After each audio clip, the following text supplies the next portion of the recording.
True story, the only survivor of the ocean, the journey of Stephen Callahan.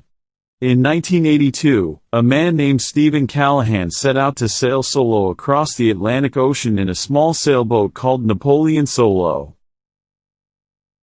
He planned to travel from the Canary Islands to the Caribbean. Stephen was a skilled sailor, but what he experienced on this journey would become one of the most incredible survival stories in history. The journey begins. Everything was going well at first. The sea was calm, the wind was favorable, and Stephen was in good spirits as he sailed forward. But just a few days into the trip, in the middle of the night, his boat struck something.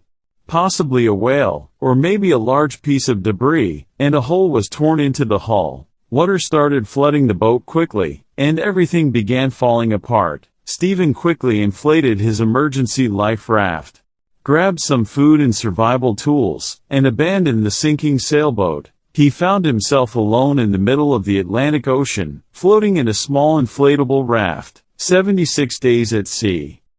Stephen was lost at sea for 76 days. He had no radio, no motor, and only a limited supply of food and water. Using a special net, he caught fish to eat. Sometimes he even caught them with his bare hands.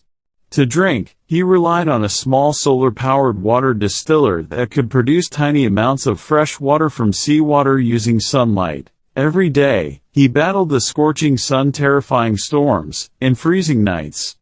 Sharks often circled his raft. Once, a shark even damaged the raft, and Stephen had to patch it up using basic materials and his survival skills. His body grew weaker and thinner by the day.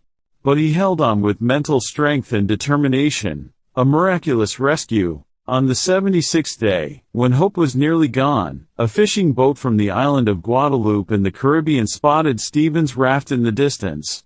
The crew came closer and rescued him. Stephen had lost nearly 14 kilograms, about 30 pounds, but he survived, something that very few people could have done in such extreme conditions. Adrift's book became one of the best-selling survival books, and the story was based on a true story.